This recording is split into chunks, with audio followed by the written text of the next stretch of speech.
Welcome, everyone. This is Pam Dunwell with Patient Advocate Match, and that we are a directory of healthcare services, and we are super excited. We have a new member listing today. And Olga, I want you to we're going to just cut to the chase. So, Olga, tell me a little bit about yourself and your business and how you serve your clients. So, Olga, Sure, welcome. sure. Welcome to Thank you, directory. Pam. Thank you for having me. So my name is Olga Barone-Allan. I started this business back in 2017. And the reason I started it was because I have been in healthcare consulting for over 30 years, but on the hospital side in the business office. And being, a revenue cycle guru, uh, you know, a business office is very daunting for anybody. It's just so much to deal with. So I always felt for the patient and caregivers, because if we are scratching our heads about why a claim didn't go out, or why late charges are being posted, you can imagine, when a patient receives a bill or an EOB and they're like, what is going on? So I have flipped the coin and help patients understand the bills and explanation of benefits. And I take the onus on myself in the sense that I will call the provider, make sure the provider has the appropriate insurance information for the patient, and then I follow through that claim until it's adjudicated appropriately. So that way the patient can focus on their health and they don't need to focus on, calling an insurance company multiple times, getting the runaround. I know the lingo, so it's easier for me to deal with. I'm very tenacious, and thorough. So I get to know the players on the other side, and it's so much easier for me to navigate than a patient who's dealing with something or just doesn't have the time to deal with it. So how did you come up with the name of your company is Billing Angel? So how did you come up with that? And where did that kind of matriculate from? So it's really a short story. My daughter actually opened a elder care firm up in North Jersey. I'm from Jersey, but can work anywhere. She started referring clients to me, and then when I decided to make it a legitimate company, Mhm. getting license and everything, I was, thinking about, okay, what's a good name? And she said, oh, well, I remember coming with you to the billing office, you know, uh, whiting out UBs back in the day. She goes, why Mhm. don't you use Billing Angel? What do you think of that? And I go, oh, you know what? That's pretty catchy. Let's Mhm. do that. So that's how it all came about. So, Olga, tell me what kind of clients come to you? What kind of problems do they have that you can help them with? Sure. So some of the clients that I've had so far is, if they have long-term care needs, that they know that they're going to have recurring visits. I have clients that are on retainer, that I'm there every month. I get their bills, I reconcile them to the explanation of benefits and make sure that everything is looking great and everything is adjudicated appropriately. And then I have the caregivers, uh, whether it's for elderly parents or family members, any age, and they just don't have the time. They receive this correspondence, they know it has to be addressed, but they just don't have the time to dedicate to it. So I will help those people in that scenario. And then I have just people that have received insurance denials, whether partial or full, and they just don't understand why. It could have been for the services were, preventative, and that they're not covered, or diagnostic and they're not covered, that the claims have to Mhm. be preventative, or the charges, so you have scenarios in that sense. You know, insurances do have soft denials, where to the patient, it looks like, oh, they denied the entire claim. But when you look at it and you investigate it, all they need is a medical record. Mhm. So, then I would call medical records from the provider, ask them to submit the medical records to the insurance, or I get them and I, fax them over to the insurance company for the patient to quickly get that Mhm. expedited. So there's a multitude of ways, if the patient's bills are with a collection agency, I'll call the collection agency and try to negotiate down the balance. Let's make a deal type of thing. So Mhm. there's just a variety of ways, and those are a few that have come across my When you field. think about medical bills, as I was rounding down my career as an RN, the last few years I spent in case management and as a utilization review nurse, Mhm. working with the insurance companies and hospital, denials and authorizations. And, it's very daunting. I mean, that was the hardest job that I've done as a nurse. I mean, it's maybe wasn't the most physical job that I did as a nurse. Right. Yeah. I'll give that to the emergency room, Yeah. but it's a lot to learn, and the average the average person, the average patient, the average lay person, it's like speaking a foreign language to It them. is. It is. And I think someone that has health challenges already or has their adult children trying to help manage their care, I think that's one of the most number one reasons for losing sleep and stress is what to do with these medical bills that keep coming and you don't, you put it off and then you can't put it off anymore That's right. Yeah. because they keep coming and they're getting bigger and bigger and they're getting worse and now you're getting collection and it's wonderful to have someone like you, Olga, to be able to help them. I really like I've talked to some billing advocates before and um I like your kind of your monthly uh product or Retainer. service that you Yeah. have. Talk a little bit more about that. That's not something they're going to find with every billing advocate. So talk a little bit more about Sure. that. I could tell you the two ways that I go about pricing, just in Mhm. general. So I Mhm. can, like I said, if it's a long-term care, I have people like on dialysis or Mhm. diabetes, and they have to go every so often, to get lab work. And they know that every month or every quarter they have these bills coming in. So they say to me, you know what, if I just, as soon as that bill comes or whatever correspondence, ship it over to you and you handle it. So those clients I put on a retainer, a flat fee, Mhm. Mhm. and depending on the volume, Uh-huh. obviously. And then, every month, as soon as that bill comes, I reconcile it with the explanation of benefits. I look at the charges, make sure everything's good. And then I usually educate my patients as I go along because, I'm hoping that the next time around, they won't be as stressed out. They may not need me, but they might. But Mhm. just to remove that little bit of stress. So every step that I take, I give them an update and let them know what I'm doing. So that's one way. The other plan method is I do a flat fee up front. Again, all based on volume, Mhm. just to get familiar with the case. And then I charge a percentage of only what I save them. So if I don't save them anything, I don't charge them anything. I Okay. don't do anything on hourly because, the amount of times that you have to wait for an insurance company or even a provider, Mhm. it's just overwhelming. So the cost can really rack up. And that's really not what the model that I want Mhm. to Mhm. portray. So I stay away from that.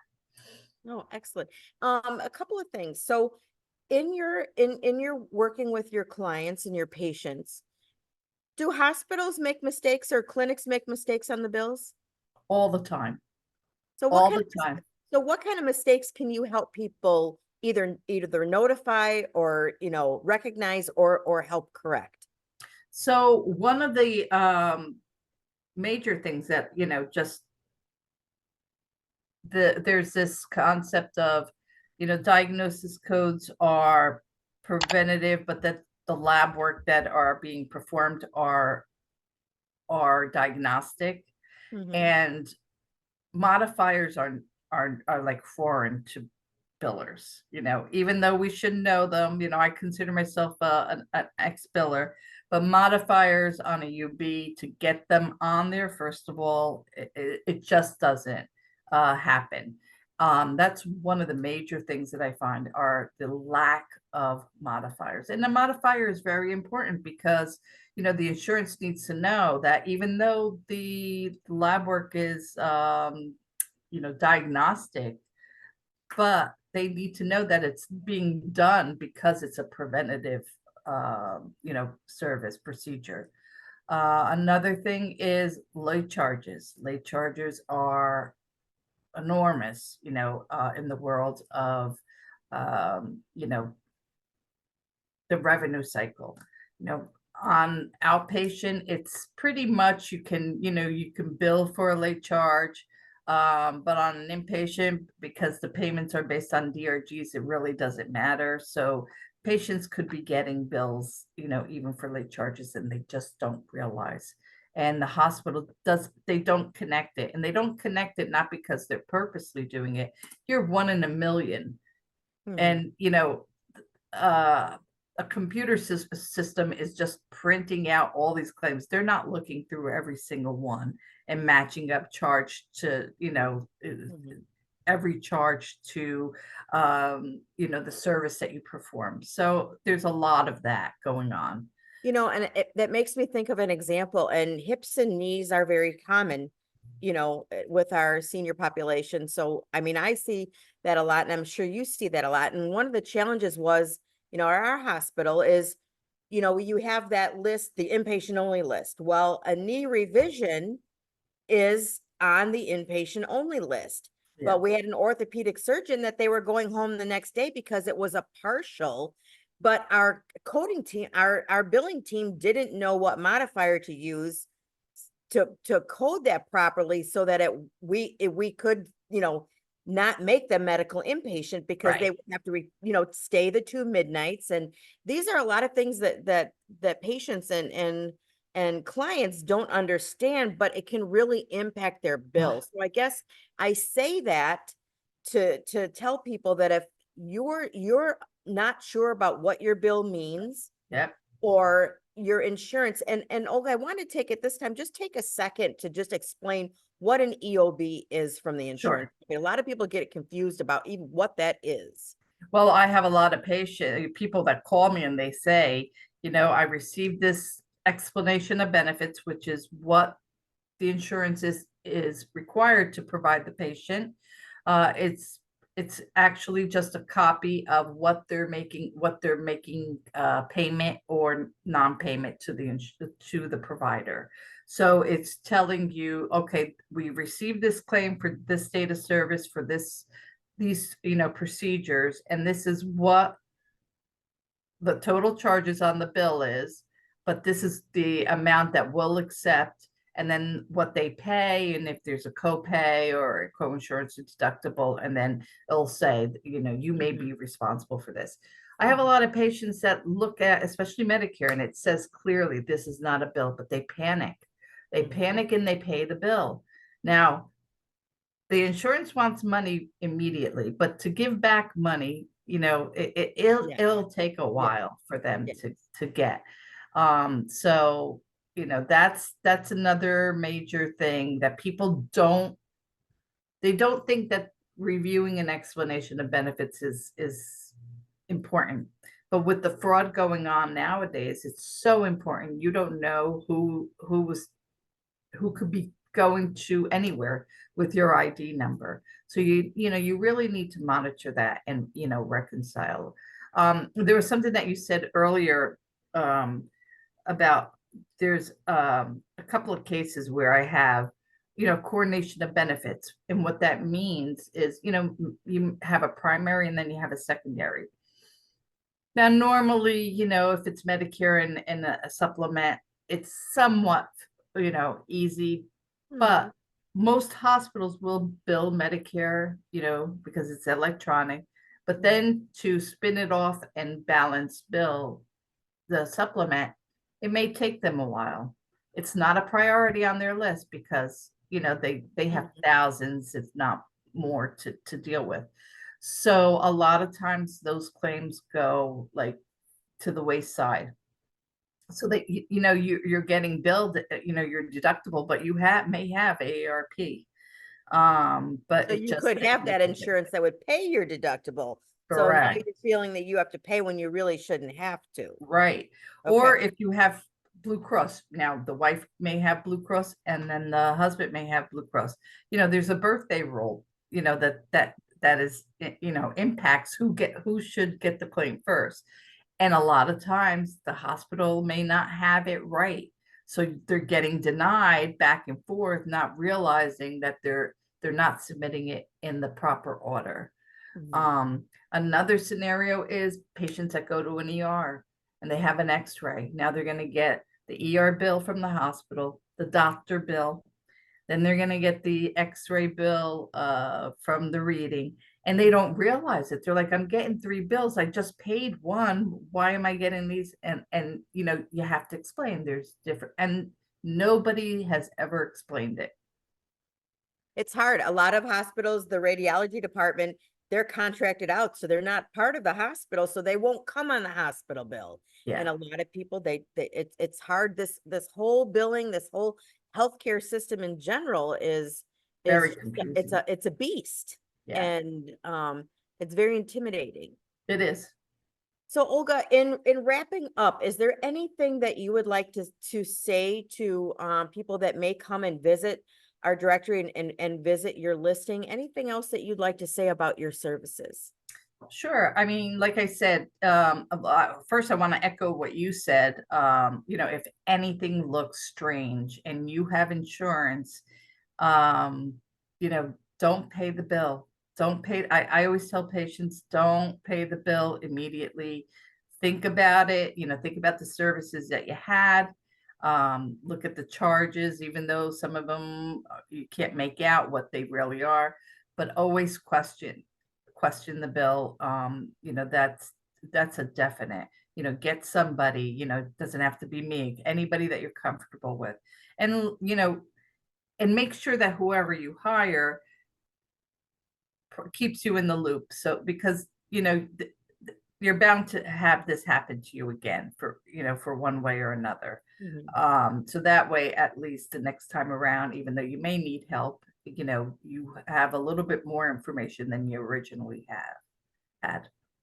And I think it's important to know just in general that there are billing services, like Billing Angel out there. So people have resources, that they can go to outside of the clinic or outside of the hospital system, that they can get an independent opinion. They can get help, Absolutely. with their medical bills. And I think that alone, can help people just alleviate their mind a little bit, knowing that services like yours are available.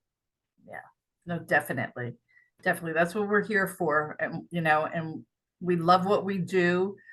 People might think that we're a little off the wall for, dealing with it, but it's our passion. And, we just want to make sure that the patient is, paying what they actually owe, uh, and that they're taking care of themselves. Thank you so much, Olga. And I just encourage everyone, go to she'll be under the advocates tab and the professional advocates and therapy tab.